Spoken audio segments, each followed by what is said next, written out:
According to YouTube analytics, I have about 50 viewers who are subscribers and constantly watch my videos from Japan. And today, if you guys actually are from Japan and not just someone that checked Japan as your country of origin when you made your YouTube account or whatever, but if you guys are actually from Japan, then I'd love to hear you in the comments down below and your thoughts on today's video, since today we're going to be talking about baseball, specifically baseball in Japan. Now, you guys actually don't know this about me, but for a small period of my childhood, I played Little League Baseball. I was the best second baseman in all the Midwest, pretty much. I still have all my old trophies from when I played. This one was from when we actually won the district tournament, which was like one of the most exciting, intense days of my life. I felt like a pro with everyone in the stadium just like cheering us on as we were able to pull out a win. I also still have my old game ball from the first game I ever pitched, signed by all my teammates. I pitched that game really well, dude. I did not let an entire run happen until we brought the closer in. Baseball is a pretty big part of American culture, and it was a pretty big part of my childhood too, so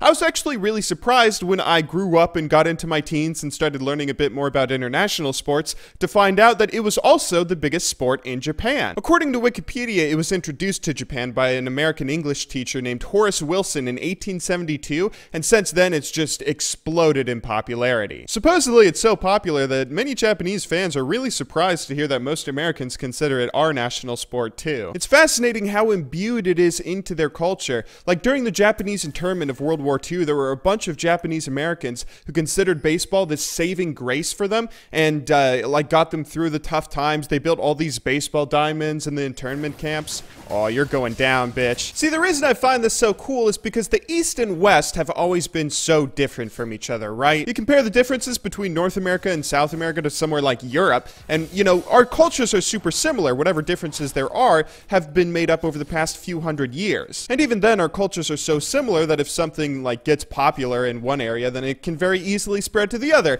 Like the African American community invents rock and roll, and it's not long before you have the Beatles and the Rolling Stones coming out of England. But you compare the differences of somewhere like Asia to the West as a whole, and you see incredibly different cultures that have grown separately from each other and developed all these differences over the course of thousands of years. Finding one little thread that connects us, something like jazz, or in this case baseball, that's a really cool thing in my opinion. And that's the really cool thing about video games too, right? It doesn't matter where you're from or what culture you come from. Video games are so widely accessible that everyone can enjoy them. Like normally you're kind of restricted to what kind of competitive events or things that you want to enjoy based on the culture you grow up in. If you grow up in America, it's really hard to watch the BPL or BBVA. You know, watching some really good soccer leagues, association football leagues, that's really difficult to do if you don't grow up in an area that will support that. Same thing if you live in Europe and you want to get into a North American sport like baseball or basketball or lacrosse or American football or something, you're kind of out of luck unless you live in Latvia or somewhere that's like really into basketball. But with video games being so accessible to everyone through the internet, you don't have to grow up in a culture that adores the sport or you know, if we're talking competitive video games, you don't have to grow up in a culture that adores it to just play it competitively, right? Sports, video games, and of course esports are just such a cool thing in how they can connect cultures or connect people from all over the world and get them interacting in a way that they normally never would, I think. It's a really beautiful thing, and I'm happy to be a part of it in my own small way. Anyway, I hope you guys all enjoyed watching today's video. I will of course see you all tomorrow, but until then, thank you very much for watching.